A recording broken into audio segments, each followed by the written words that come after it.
Hi friends, अभिमान academy का फिर से आपका स्वागत है। और 69,000 शिक्षक भर्ती में बहुत ही अच्छी एक न्यूज़ निकल के आ रही है कि जो प्राप्तांकों में जो 5 मार्च को जियो लागू हुआ था उसको काउंटर किया गया था कोर्ट में, और वो याचिका खारिज हो चुकी है। बहुत ही स्पेशल न्यूज़ है क्योंकि इससे कम गुणांक वालों को बहुत फ़ायदा होगा। किस प्रकार होगा, आइए पूरी न्यूज़ को कवर करते हैं। सबसे पहले हम बात करते हैं कि जो हमारा मैटर था 22,000 सीटों को जोड़ने वाला, ठीक है ना, और खाली पदों को भरने की मांग करी गई है। यूपी टेट के बाद प्राथमिक विद्यालयों में नई शिक्षक भर्ती आने के आसार हैं। इसी बीच 69,000 शिक्षक भर्ती में उन अभ्यर्थियों ने रिक्त पदों पर नियुक्ति देने की मुहिम छेड़ दी है जो लिखित परीक्षा उत्तीर्ण होने के बाद भी अंतिम रूप से चयनित नहीं हो सके। 68,500 और 69,000 रिक्त पदों की भर्ती लिखित परीक्षा में केवल बीटीसी और शिक्षा मित्री उत्तीर्ण हुए। बीएड को भी सशर्त मान्य किया गया। जिले में चयनित न होने पर अभ्यर्थी विवेक कुमार, अजीत वाजपेयी, धर्मेंद्र मिश्रा, रोहित यादव, आलोक कुमार, मोनू यादव, आरती, साक्षी आदि का कहना है कि पहली भर्ती में 26,000 खाली सीटें रह गई हैं, जिस पर शासन की ओर से बताया गया है कि योग्य अभ्यर्थी नहीं निकल पाए। अभ्यर्थियों ने मुख्यमंत्री योगी आदित्यनाथ से मांग की है कि लगभग 22,000 रिक्त पदों की भर्ती प्रक्रिया जल्दी पूरी कराई जाए और जिसमें उन्हें भी नौकरी मिल सके। ये सारे जितने मेंबर हैं टोटल, ये जो हमारी 69,000 शिक्षक भर्ती की 22,000 टीम है, ये सभी वो मेंबरों ने इसको लेख को लिखवाया है। शिक्षक भर्ती काउंसलिंग के लिए सीएम को भेजा ज्ञापन। 69,000 शिक्षक भर्ती में सीएम को ज्ञापन सौंपा गया है, जिसमें शिक्षक भर्ती के आवेदकों ने मुख्यमंत्री के नाम डीएम को ज्ञापन सौंपा है, ठीक है ना। इन सब की एक पॉजिटिव अप्रोच निकल के आएगी, इससे फ़ायदा भी होने वाला है। तो यहाँ पर अलग अलग काउंसलिंग के लिए सीएम को भेजा है ज्ञापन।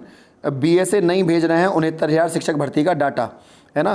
तो यहाँ पर जो 23 मार्च को शिक्षा राज्य मंत्री जो हैं उन्होंने निर्देश दिए थे कि बहुत देर हो गई, अब आपको डाटा भेजना होगा वरना आपके खिलाफ कार्रवाई की जाएगी। उधर रिक्त पदों पर कराएं काउंसलिंग। 69,000 शिक्षक भर्ती में प्रतीक्षारत अभ्यर्थियों ने सिटी मजिस्ट्रेट को ज्ञापन दिया है, ठीक है ना। तो देखिए, अलग अलग माध्यम से, अलग अलग तरीके से ये काम हो रहा है कि किसी ना किसी प्रकार से सीटों के ऊपर। ज्ञापन में कहा गया है कि 69,000 में 54,000 पद रिक्त चल रहे हैं। बेस शिक्षा मंत्री ने कहा था कि हम इन पर काउंसलिंग कराएंगे, लेकिन उन पर कोई काम नहीं हो रहा। अच्छा, अब जो बात करते हैं, हम बात करते हैं, देखिए ये जियो आया था 5 मार्च का, आपको मैंने बताया था, इसके ऊपर वीडियो भी बनाई थी। रेणु कुमार अपर मुख्य सचिव हैं उत्तर प्रदेश शासन सेवा में, महानिदेशक स्कूल शिक्षा उत्तर प्रदेश लखनऊ।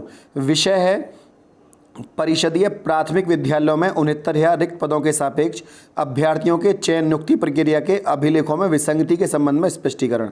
तो यहाँ पर तो सरकार ने डाटा मांगा था, 5 मार्च को मांगा, लेकिन इसके खिलाफ कुछ अभ्यर्थी कोर्ट में चले गए। उनका कहना है, देखिए, समिति में संस्तुति नंबर 1 प्राप्तांक अधिक के संबंध में। अब ये क्या करा है अभ्यर्थियों ने, आप इसको लेख को जरा सा इस पर ध्यान दें आप।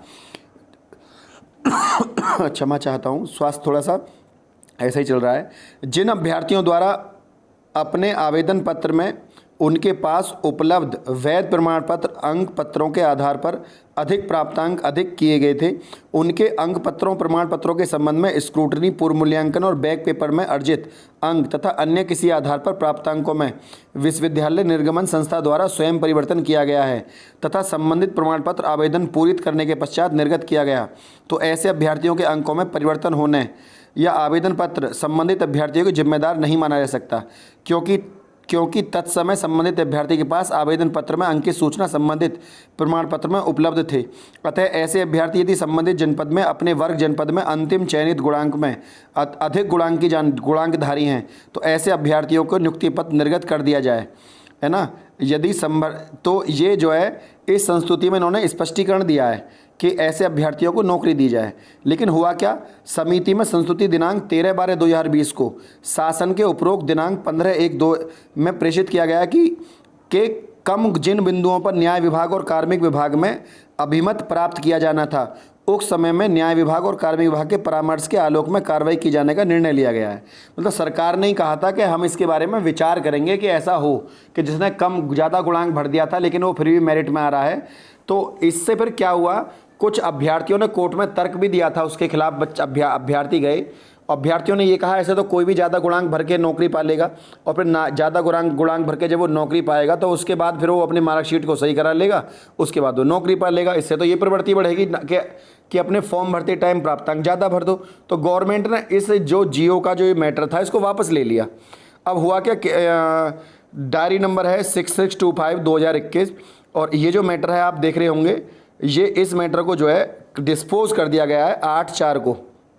जैसा कि आप देख भी रहे हैं यहाँ पर 8/4 सबसे नीचे वाली लाइन में 8/4 डेट यहाँ पर पड़ी हुई है। 8/4 को ये मैटर जो है अपना खारिज कर दिया है। अच्छा, अब प्राप्तांकों को जो फेरबदल है उसमें याचिका खारिज हो चुकी है कम गुणांक को लेकर। इस मैटर को आप कुछ इस तरीके से समझ सकते हैं कि 5 मार्च के शासनादेश के विरुद्ध दाखिल की गई थी याचिका खारिज कर दी गई है। सरकार को 2 बजे तक सभी आइटम नंबर पर काउंटर फाइल करने को कहा गया था। उसके बाद आज ही समस्त याचिकाएं खारिज कर दी गई।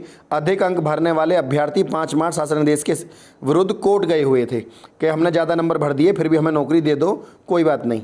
लेकिन सरकार ने देखिए, उधर आपको पता है कि अब टीजीटी पीजीटी की डेट जो है 25 अप्रैल हो गई है। सबसे लास्ट वाली लाइन में लिखा हुआ है 25 अप्रैल, आप देख पा रहे होंगे, है ना। तो ये सब चीज़ें, हालांकि मैंने उसके ऊपर सूचना आपको पहले ही दे दी थी, लेकिन फिर भी एक बार मैं देना चाहूँगा जो अभ्यर्थी नए जुड़े हैं, अभ्यर्थी नए व्यूअर्स हो हमारे।